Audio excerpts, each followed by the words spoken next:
हाय दोस्तों, मैं अनिल कुमार राउत आप सभी लोगों का स्वागत करता हूँ।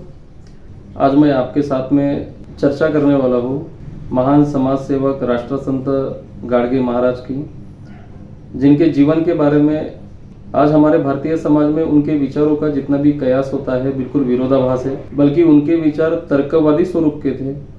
वो केवल और केवल कर्म के ऊपर भरोसा करते थे, न कि भगवान के ऊपर। गाडगे महाराज का जन्म महाराष्ट्र के अमरावती डिस्ट्रिक्ट में शेनगांव में हुआ, जिनका बचपन का नाम डेबूजी हुआ करता था। परिस्थिति हालांकि की थी क्योंकि वो धोबी समाज से बिलोंग करते थे, जिनको स्वतंत्र पूर्व काल में अछूत माना जाता था, शूद्र माना जाता था। धोबी समाज हमारे भारत में अलग अलग राज्यों में अलग अलग परिस्थिति में पाए जाते हैं, और वो ऐसे जाति से आते थे कि जिसके वजह से उनको उस परिस्थिति में शिक्षा का तो कोई सवाल ही नहीं था।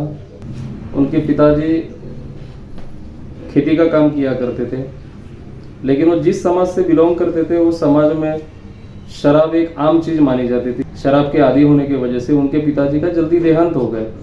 इसीलिए डेबूजी के माताजी ने डेबूजी को लेके अपने नैनीताल चली गई, मायके चली गई, जहाँ पे उनके भाई रहते थे, और जो कि डेबूजी छोटा होने के वजह से अपने मामा के घर में ही रहने लगा। शिक्षा से काफी दूर वंचित होने की वजह से उनके पास में दूसरा कोई काम नहीं था, तो उनके मामा ने ये सोचा कि क्यों ना इनको जो मवेशिया है, गैया है, उनको चराने का काम दिया जाए। तो परिस्थिति हालांकि की होने की वजह से, गरीब होने की वजह से डेबूजी बचपन में सुबह उठा करते थे, जो भी साफ सफाई का काम होता है वो साफ सफाई का काम करते थे। उसके बाद में अपना भोजन का डिब्बा लेके गाँव वाले जो चरवाए थे उन लोगों के साथ में डेबूजी भी अपने मवेशिया और गैया को लेके चले जाते नदी किनारे। और जबकि मध्याह्न हो जाता था तो उस वक्त में वो लोग एक नदी के किनारे बैठ जाते थे, और उनके पास में गैया चराने का किसी वक्त दूसरा कोई काम नहीं रहता था। तो रात के वक्त में जो गांव के बुजुर्ग लोग, जो भजन मंडली जो रहती थी, जो गाने गाते थे, वही गाने वो वहां पे दोहराया करते थे। उस वक्त में उनके पास में कोई चीजें होती नहीं थी, तो टीन के डिब्बे या पत्थर एक दूसरे के साथ में यूज करते हुए वो लोग उसका इस्तेमाल करते थे, और जो कि संगीतमय स्वरूप में वो गाने का प्रयास करते थे। ये जो नित्य नियम है ये रोज रोज जो कि हो रहा था, इसके वजह से उनके आवाज में इतनी कशिश आ गई, लोगों को उनका आवाज पसंद आने लगा। यही सिलसिला चलते रहा। आगे चल के लोगों ने डेबूजी को बुलाना शुरू किया कि आप भी आ जाओ, और रात के वक्त में जो भजन होते थे गाँव में, उस भजन में उनको भी शिरकत करने लगे। इसके वजह से उनको मौका मिलता गया गाने का, और उनके आवाज इतना मिठास और इतना मधुर थी तो लोगों को उनकी आवाज भाती थी। इसी तरीके से दिन के ऊपर दिन बीतते गए और सिलसिला इसी तरीके से चलता रहा। तो उनके आजू बाजू के गांव जो थे उनको भी एहसास हुआ कि नहीं, ये लड़का काफी अच्छा भजन गाता है, तो उसको बुलाया जाए। तो वो भी लोग बुलाते थे। उस जमाने में एक सप्ताह स्वरूप में 7 दिन का एक प्रोग्राम होता था कि जिसमें लोगों को इकट्ठा किया जाता था। समाज प्रबोधन के स्वरूप में लोगों को भजन सुनाए जाते थे। तो ये जब वो सिलसिला चल रहा था, इस दौरान डेबूजी को एहसास हुआ कि जब 7 दिन का जब सप्ताह होता है, वो 7 दिन के सप्ताह में आखिर के दिन में भोजन की व्यवस्था की जाती है, और वो भोजन के लिए सभी लोगों को यदि इकट्ठा कर लिया जाए तो यहीं से छुआछूत की जो समस्या है वो खत्म हो जाएगी। इसीलिए वो विशेष आग्रह करते थे लोगों को कि जब भी भजन का प्रोग्राम जो सप्ताह हो जाएगा तो सप्ताह के आखिर के दिन में जो भिखारी, गरीब, जो मजदूर, किसान, सभी लोग वो भोजन का आस्वाद ले, ताकि उनको एहसास हो जाए कि हम सारे के सारे लोग, सभी के सभी लोग एक समान हैं। आजू बाजू के गाँवों में उनकी काफ़ी अच्छी ख्याति हो गई, उनको लोग जानने लगे। इससे उनके मामा भी बहुत ज़्यादा प्रेरित थे, बहुत ज़्यादा खुश भी हो गए थे उनके ऊपर में। उनके मामा के मन में आया कि अभी डेबूजी की शादी कर देनी चाहिए, तो उन्होंने प्रस्ताव आजू बाजू के गाँव में भेजा। तो जो कि एक समस्या थी कि उनके पास में खेती नहीं थी, उनको पिताजी नहीं थे, और एक चरवाहे का काम करते थे डेबूजी, तो कौन लड़की देगा, ये सवाल बहुत ज़्यादा सबके मन में आता था। तो उसी समय धोबी समाज के एक आदमी ने उनके कला की कदर करते हुए, उनकी ख्याति की कदर करते हुए अपनी लड़की का ब्याह उनके साथ में करवा दी। इसमें मामा का स्नेह बहुत अच्छा होने की वजह से खेती की पूरी जिम्मेदारी डेबूजी के ऊपर आ गई। डेबूजी बड़े चाव से खेती करने लगा, बहुत जल्दी सीख गए वो, और बहुत अच्छी तरीके से खेती करने लगे। उसके पश्चात मामा को एहसास हो गया कि और खेती बढ़ानी चाहिए, इसीलिए उन्होंने साहूकार की तरफ से कर्जा लिया। साहूकार के तरफ से कर्जा लेने के बाद में साहूकार ने वो कर्जे को एक अलग दिशा में लेके जाते हुए ज़्यादा से ज़्यादा बैच कैसे हम लोग इकट्ठा कर सकते हैं लोगों की तरफ से, ये सोच विचार रखते हुए उनके मामा के ऊपर में बहुत ज़्यादा कर्जे का पहाड़ बना दिया, जिसके चलते डेबू जी को ये बात पता चली और डेबू जी ने उनके साथ में हाथापाई की और ये उनके ज़िंदगी का पहला अत्याचार के खिलाफ आंदोलन था। उन्होंने उसके साथ में हाथापाई की और वो पूरी की पूरी जो भी समस्याएं थी उसको तुरंत सॉल्व करवा दिया, कुछ दिनों के भीतर में सॉल्व करवा दिया और कर्जे से अपने मामा को भी मुक्त कर दिया और अपने आप को भी मुक्त कर दिया। लेकिन डेबू जी का मन उसमें लग नहीं रहा था, क्योंकि डेबू जी के मन में ये जो अत्याचार और भजन करने के लिए जो सप्ताह के लिए गांव में जाते थे, उसमें लोगों के साथ में जो छुआछूत होती थी, ये सारी चीज़ें जो वो लोग देखते थे, डेबू जी जब देखा करते थे तो उनको लग रहा था कि ये कहीं ना कहीं पे इसमें बदलाव आना चाहिए और इसकी शुरुआत उन्होंने अपने घर से ही की। इसी समय डेबू जी आजू बाजू के गाँवों में जाके भजन किया करते थे, कीर्तन किया करते थे। उनके आवाज़ को लोग बहुत ज़्यादा पसंद करते थे, क्योंकि उनकी जो बोली भाषा थी वो आम लोगों को समझने वाली थी, कि जो कि जैसा कि कहते हैं हम लोग हार्ट टचिंग जो लैंग्वेज कहते हैं कि उस समान उनकी लैंग्वेज थी। सहज तरीके से आम लोगों तक के अपनी बात वो पहुंचा पाते थे और वहीं से उनको समाज प्रबोधन, समाज में किस तरीके से बदलाव हो सकता है, ये सारी बातें उनके जहन में आ गई और वहीं से उनके ज़िंदगी को एक नया आयाम मिल गया। उनकी दिनचर्या की अगर बात की तो एक जिस गांव में वो भजन करने के लिए जाते थे, उस गांव की सबसे पहले सुबह से लेकर शाम तक के सभी चारों तरफ से साफ सफाई किया करते थे, फिर शाम को भजन कर लेते थे। और जैसा कि मैंने पहले ही कहा आपको कि वो तर्कवादी इंसान थे। उनकी जिंदगी का अध्ययन जब मैं कर रहा था तो मैंने एक चीज नोटिस की कि आदमी के जीवन में जब तक के कठिनाइयां नहीं आती है तब तक के आदमी सक्सेस नहीं होता है। तो मुझे ऐसा लगता है कि हर इंसान की जिंदगी में कठिनाइयां आनी चाहिए, तब कहीं जाके आदमी को एहसास हो जाता है, इंसान को एहसास हो जाता है कि मुझे किस तरीके से आगे बढ़ना चाहिए। इसी तरीके से उनका सिलसिला चलता रहा। हर दिन एक नए गांव में जाते थे। वो सुबह का जो वक्त रहता था वो साफ सफाई अभियान करते थे। शुरुआत में बहुत सारे लोग उनके ऊपर हंसा करते थे कि ये कौन इंसान है, कोई अगर संत महात्मा है तो साफ सफाई तो करेगा नहीं, कोई अनपढ़ गवार है तो ये साफ सफाई क्यों कर रहा है। इस तरीके से बहुत सारे लोग हंसा करते थे। लेकिन समय के अनुसार सारे लोगों को पता चल गया कि इनकी परिभाषा क्या है, ये क्या समझाना चाहते हैं। सभी लोगों के मन तक के वो पहुंचने लगे एकदम सरल भाषा में। वो जब सुबह निकलते थे तो उनके हथियार बन गया था झाड़ू और एक मटके का टुकड़ा, जिसको महाराष्ट्र में गाड़गा कहा जाता है। और जो परिधान वो पहनते थे वो परिधान फटे फूटे कपड़ों का, जिसको चिंदिया कहते हैं, उसका इस्तेमाल करते हुए वो गोदड़ी बना के उसका इस्तेमाल किया करते थे। इसी तरीके से उनका समाज प्रबोधन का कार्यक्रम चलते रहा और वो आगे बढ़ते रहे। और यही पहराव की वजह से लोगों ने उनको गाड़गे महाराज कहना चालू कर दिया। तो उनकी ख्याति केवल महाराष्ट्र की तक की सीमित नहीं थी, तो उत्तर भारत, कर्नाटका, मतलब ये कह सकते हैं कि पूरे भारतवर्ष में उनकी ख्याति थी। पूरे भारतवर्ष के लोग बहुत बड़े लेवल पर उनसे मुलाकात करने आते थे, मिलते थे, उनके काम करने का जो तरीका था उनको मानते थे, उनकी बोली भाषा को प्रणाम करते थे, क्योंकि वो सहज रीत्या लोगों को बताते थे कि अंधविश्वास में यकीन मत किया करो, अंधविश्वास आप लोगों को ले डूबेगा। वो शिक्षा के प्रति इतना अग्रेसिव थे कि वो हर दिन के कार्यक्रम में वो लोगों को बताते थे कि शिक्षा आप अपने बच्चों को जरूर दीजिएगा। दिन का एक समय आप भूखा जरूर रहिए, लेकिन शिक्षा आप अपने बच्चों को जरूर दीजिए, क्योंकि शिक्षा से आपके बेटा या आपके बच्चे अधिकारों के लिए लड़ पाएंगे। ये उनका कहना था। और उनकी जो बातें थी लोगों के जहन में, लोगों के मन तक के बिल्कुल सहज रीते पहुंच जाती थी। वो लोगों को हमेशा कहते थे कि पकड़वत से दूर रहिए, अंधविश्वास से दूर रहिए। भगवान कोई भाजीपाला नहीं है कि कहीं पे भी मार्केट में मिल जाएगा। भगवान की पूजा मूर्तियों में नहीं है, भगवान असल में इंसान में पाया जाता है। और कई बार जब भजन कीर्तनों के माध्यम से लोगों को ये सारी चीजें बताया करते थे तो उनमें एक जनसंवाद होता था, प्रश्नों उत्तरों का। वो लोगों को पूछा करते थे, क्या आप लोगों ने भगवान को देखा है? तो लोग कहते थे नहीं देखा है। एक कार्यक्रम के दौरान गाड़गे महाराज लोगों को पूछ रहे, क्या ये जो मंदिर बना हुआ है ये किसने बनाया है? लोग कह रहे हैं कि हमने बनाया है महाराज। उसके पश्चात महाराज ने पूछा, क्या मंदिर में मूर्ति आपने लगवाई है? तो लोगों ने कहा हाँ जी हमने लगवाई है। क्या उनको कपड़े आपने पहनाए हैं? लोगों ने कहा हाँ जी हमने पहनवाए हैं। क्या उनके सामने जो दिया जलाया क्या आपने जलाया है? लोगों ने कहा हाँ जी हमने जलाया है। क्या उनके सामने जो नैवेद्य रखा है क्या उन्होंने खाया है वो नैवेद्य? तो लोगों ने कहा कि नहीं जी वो तो हमने रखा है, नहीं खाया है, कुत्ते खा रहे।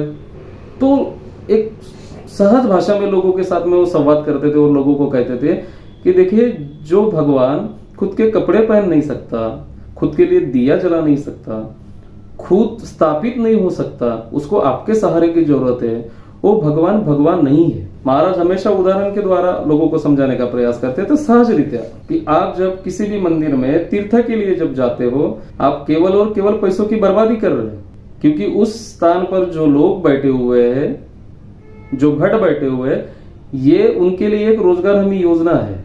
कितनी सहज तरीके से लोगों को समझाने का प्रयास करते थे। उनकी जो भाषा थी लोगों के मन तक के पहुंच जाती थी। जब उनके भजन और कीर्तन हम लोग अगर सुनते हैं तो उसमें हमें हमेशा यह पता चलता है कि वो कितने तर्कवादी थे। वो हमेशा संत तुकाराम महाराज के वचनों का इस्तेमाल करते थे, संत कबीर के दोहे का इस्तेमाल करते थे और लोगों को बड़ी आसानी से लोगों को समझाने का प्रयास करते थे कि आपके जीवन कहाँ है, आप लोग पाखंडवाद से दूर रहिए, इससे आपके बच्चों का कोई भला नहीं होने वाला, इससे आपका कोई भला नहीं होने वाला। आप शिक्षा को अपनाइए, आप मूर्ति पूजा छोड़िए, कर्मकांड छोड़िए, जो भूखा आदमी है उसको खाना खिलाइए, जो शिक्षा से वंचित है उसको शिक्षा दीजिए, जो बीमार है उसको स्वास्थ्य की सुविधा प्रदान कीजिए। ये छोटी छोटी जो तमाम चीजें हैं वो हमेशा अपने बातों से बताने का प्रयास करते हैं। उनके ऊपर में प्रख्यात प्रबोधनकार ठाकरे साहब ने पहला कीर्तन किया था। उनके समकालीन की यदि बात की जाए, महात्मा गांधी जी से काफी ज्यादा प्रेरित थे, राष्ट्र संत तुकडोजी महाराज से काफी ज्यादा प्रेरित थे। विशेष रूप से बाबा साहब डॉक्टर भीमराव अंबेडकर के साथ में उनका काफी अच्छा नाता था। डॉक्टर बाबा साहब अंबेडकर और गाडगे महाराज एक दूसरे का बहुत बड़े लेवल पर आदर सम्मान करते थे। एक बार की घटना है, जब एक गांव में जो प्रोग्राम हो रहा था तो उस प्रोग्राम में बाबा साहब भी गए हुए थे, जो कि आम लोगों के बीच में वो बैठे हुए थे। महाराज का कीर्तन चल रहा था। कुछ लोगों ने सवाल पूछा कि महाराज हमें ये परेशानियां हैं, ये परेशानियों का सोल्यूशन कैसे हो सकता है? तो गाडगे महाराज ने बड़े सरलता से लोगों के सवालों के जवाब दिए और कहा कि हर समस्या का समाधान मेरे पास में नहीं है, लेकिन आपके पीछे में जो आदमी बैठा हुआ है उसके पास में हर समस्या का समाधान है, आप उनसे पूछिए। और डॉक्टर बाबा साहब आम्बेडकर की तरफ में इशारा करते हुए उन्होंने लोगों से कहा। ये जो चीजें हैं ये मैं इसीलिए बताने का प्रयास कर रहा हूँ क्योंकि जो खास लोग होते हैं उनमें बड़ा एक अलग सा अपनापन होता है। एक दफा की बात है कि डॉक्टर बाबा साहब आम्बेडकर का एक कार्यक्रम चल रहा था और उसी कार्यक्रम में राष्ट्र संत गाडगे महाराज जी आ गए और गाडगे महाराज जी स्टेज के नीचे से ही डॉक्टर बाबा साहब आम्बेडकर को बोल रहे कि आप नीचे आ जाओ, बाबा साहब कह रहे कि आप ऊपर आ जाओ। ये सिलसिला इसी तरीके से चलता रहा और कुछ चंद सेकंड बाद में बाबा साहब ने कहा कि महाराज आप प्लीज ऊपर आ जाइए। तो गाडगे महाराज ने बड़े सरलता से कहा कि मैं ये स्टेज के लायक नहीं हूँ। तो ये शब्द बाबा साहब के मन को भा गए और बाबा साहब तुरंत अपना स्टेज छोड़ के नीचे आ गए, उनके हाथों से माला ग्रहण कर लिया। ये क्षण उनके जिंदगी के भावुक हम लोगों को ये सिखाते हैं कि उनके संबंध किस तरीके से रहे होंगे। गाडगे महाराज के जीवन चरित्र के बारे में हम लोग जब चर्चा कर रहे हैं तो उन्होंने शैक्षणिक क्षेत्र के लिए, बच्चों के लिए, लोगों के लिए क्या किया, ये सबसे बड़ा महत्वपूर्ण सवाल आता है। और जहां जहां जाते थे वहां भजन और कीर्तन के माध्यम से जो भी उनका कार्यक्रम होता था वहां पे उनको यदि लग जाए कि यहाँ पे लोगों के लिए अनाथ आश्रम की जरूरत है, आश्रम की जरूरत है, तो वहां पे आश्रम बना देते थे। लेकिन अपना नाम कभी उन्होंने दिया नहीं। वही गांव के लोकल की बॉडी बनाते थे, उन्हीं लोगों के हाथ में सौंप देते थे, चंदा इकट्ठा कर लेते थे, खुद उसमें इन्वॉल्व होकर श्रम करते थे और लोगों के माध्यम से भी श्रम करके वहां पे बनवा लेते थे वो आश्रम और आगे बढ़ जाते थे। इसी तरीके से सैकड़ों के तादाद में पूरे भारतवर्ष में वसति गृह के स्वरूप में उन्होंने लोगों के लिए बना के दिया। बच्चों के लिए वसति गृह बनवाए, वृद्धाश्रम बनवाए, आश्रम बनवाए, निवास स्थान बनवाए। ऐसी कई अन्य चीजें हैं कि उन्होंने समाज जागृति के लिए किए, लेकिन किसी भी जगह पर अपना खुद का नाम नहीं दिया। और किसी भी जो चीजें उन्होंने बनवाई है, जो चीजें उन्होंने बनवाई थी, वहां पे वो कभी रुके तक के नहीं। केवल एक बार यदि हम लोग मुंबई बांद्रा की अगर बात करते तो वहां पे उनकी सेहत खराब होने की वजह से एक रात के लिए रुक गए थे। उनके काफी सारे किस्से हैं। एक वसति गृह में जब उन्होंने देखा कि बच्चों की थालियां खराब हो रही थी और वो खराब थालियों में खाना खा रहे, तो ये उनको देखा नहीं गया। वो तुरंत मार्केट में गए और मार्केट में जाके एक दुकानदार से उन्होंने विनती की और उनको कहा कि देखिए बच्चों के लिए हम ऐसा ऐसा चाहिए। तो वो दुकानदार ने महाराज के शब्दों के ऊपर में ढेर सारे बर्तन लाके, ढेर सारे थालियां लाके दे दिए। और इस तरीके से उनका जो शिक्षा के प्रति जो काम करने का जो तरीका था, समझाने का लोगों को तरीका था, वो शिक्षा के प्रति बड़े जागरूक थे, क्योंकि वो तर्कवादी थे और तर्कवादी होने की वजह से वो केवल और केवल कर्म के ऊपर भरोसा करते। आज हम लोग उनके तरफ देखने का नजरिया एक मूर्ति पूजा के स्वरूप में गाड़गे महाराज को हमने रख दिया है। हमारा समाज, हमारा वंचित समाज, शोषित समाज जो कि उनके तरफ जो देख रहा है, आज उन्हीं की मूर्ति बना के उनको पूजा अर्चना का, भगवान का स्वरूप दे दिया, जो कि ये बिल्कुल विरोधाभास है उनके विचारों का। उनके विचार थे कि इंसानों में भगवान को देखो, और शिक्षा एकमात्र ऐसा साधन है कि जो आपके जिंदगी को एक अलग दिशा में मोड़ सकता है। और इसी के वजह से वो डॉक्टर बाबा साहब आम्बेडकर का बहुत बड़े लेवल पर सम्मान करते थे। एक बार की घटना है कि गाड़गे महाराज मुंबई स्थित एक अस्पताल में अपना इलाज करवाने गए थे, क्योंकि काफी दिनों से उनकी प्रकृति खराब चल रही थी। 15 दिन, 1 महीने के अंतराल में उन्होंने भजन कीर्तन नहीं किया था। बांद्रा पुलिस स्टेशन से उनको एक न्योता आया कि महाराज, हमने पुलिस स्टेशन में एक कार्यक्रम रखा है और हम चाहते कि आपकी उपस्थिति दर्शनीय हो। तो शुरुआत में तो महाराज जी ने सेहत का हवाला दिया, लेकिन बाद में उनको लगा कि नहीं, मुझे जाना चाहिए। वो वहां पे गए और उन्होंने काफी अच्छा 1,00,000 1.5 लाख लोगों के सामने वहां पे उन्होंने भजन कीर्तन किए। केवल भजन कीर्तन करना उनके कार्यों में नहीं था। तो जिन लोगों के लिए वो कार्यक्रम में गए थे, बांद्रा पुलिस स्टेशन के कार्यक्रम में, वो उनके खिलाफ भी वहां पे वक्तव्य करके वो बता रहे थे कि क्या गलत है और क्या सही है। तो इतने निर्भीड़ और इतने स्वच्छ विचार के व्यक्ति थे। उनका आदर्श हम आज के यूथ के लिए, सभी लोगों के लिए है, और सलूट है ऐसे संत महात्मे हमारे महाराष्ट्र के जमीन पर हुए हैं। उसी समय बाबा साहब को यह पता चला कि संत गाड़गे महाराज मुंबई में स्थित है और उनकी सेहत खराब चल रही है, तो तुरंत 2 कंबल लेके वो तुरंत वहां पे उनको मिलने के लिए पहुंचे। हालांकि यह बात सभी लोगों को पता थी कि गाड़गे महाराज किसी की तरफ से कुछ लेते नहीं है, लेकिन जबकि डॉक्टर बाबा साहब आम्बेडकर ने 2 कंबल लाए थे, तो उन्होंने वो स्वीकार कर लिए और उनको अपने बगल में बिठाया। लोग कहते हैं, और जहां तक कि मैंने अध्ययन किया है, तो किताबों में कुछ जिक्र है कि कुछ पल तक के दोनों भी बिल्कुल शांत रहे, एक दूसरे की तरफ देखते हुए। और थोड़ी देर बाद में गाड़गे महाराज ने अपने सिराने में रखे एक लिफाफे को निकाला और डॉक्टर बाबा साहब आम्बेडकर के हाथ में दिए। पहले तो डॉक्टर बाबा साहब आम्बेडकर को बड़ा अचपटा लगा, लेकिन थोड़ी देर बाद में उन्होंने वो लिफाफा खोल के देखा, तो वहां पे उन्होंने पाया कि 100 एकड़ का जमीन का टुकड़े के वो कागज थे। बाबा साहब ने कहा कि मैं क्या करूं इस जमीन के टुकड़े का। तब संत गाड़गे महाराज ने बड़े सरल स्वभाव से कहा, जिस तरीके से शिक्षा को अपनाते हुए आप इतने बड़े विद्वान बने हो और आपने अपनी जिंदगी के साथ में तमाम लोगों की जिंदगियां बदलाने में सहयोग किया है, उसी तरीके से ये 100 एकड़ जमीन के ऊपर में आप शिक्षण संस्था बनाइए, गरीब लोगों के बच्चों के लिए एजुकेशन की सुविधा कीजिए। तो बाबा साहब ने कहा कि ठीक है महाराज, और वो तुरंत डॉक्यूमेंट उनके बाजू में जो बैठे थे शिक्षण महर्षि कर्मवीर भावराव पाटिल, उनके हाथ में वो पूरे के पूरे डॉक्यूमेंट के दस्तावेज दे दी और शिक्षण महर्षि कर्मवीर भावराव पाटिल जी ने वहां पे शिक्षण संस्था ओपन की। और ये ऐतिहासिक पल है जो कि हमें सभी लोगों को अपने जहन में रखना चाहिए। यह ऐतिहासिक पल कि पूरे भारतवर्ष में उस दिन 3 लोगों की मुलाकात हो गई थी। एक शिक्षण महर्षि कर्मवीर भावराव पाटिल, अध्यात्म ज्ञाता संत गाड़गे महाराज, और अर्थकारण, राजकारण और समाजकारण ज्ञाते डॉक्टर बाबा साहेब आम्बेडकर। और जिस दिन यह मुलाकात हुई थी वो ऐतिहासिक थी। वो तीनों जानते थे कि ऐसा मौका जिंदगी में कभी नहीं आने वाला है। संत गाडगे महाराज की प्रचिति केवल यहाँ तक ही सीमित नहीं है।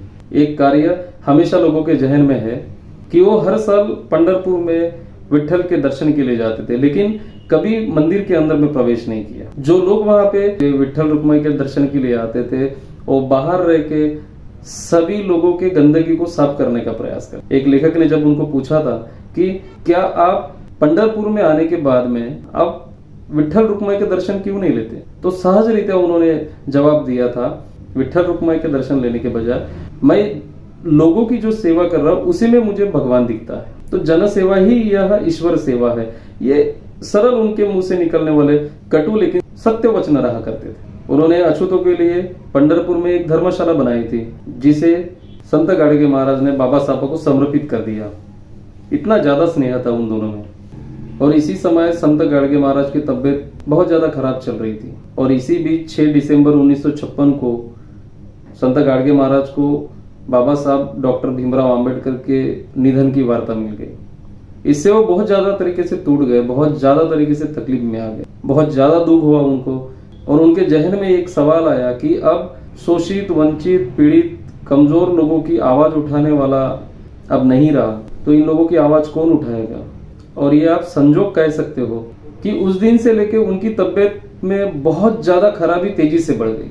और इसी बीच जैसे कि वो बडनेरा से अमरावती के लिए रवाना हो गए और 20 दिसंबर 1956 को यानी कि 6 दिसंबर 1956 के बाद में भीतर 14 दिनों के अंतराल में भारत ने ऐसे 2 महापुरुषों को खोया है जिनके बुनियाद पर आज भी हमारी और आने वाली पीढ़ी की सोच बनी हुई है। आज बड़ा दुख होता है कि उनको मानने वाले हम जो लोग हैं उनको हमारे जहन में हमने भगवान स्वरूप में बिठा दिया है, जबकि उनके विचारों का ये पूरे तरीके से विरोधाभास है। हम आशा करते हैं कि उनके बारे में जितनी भी हमने जानकारी देने का प्रयास किया है आप लोगों को अच्छा जरूर लगा होगा। धन्यवाद।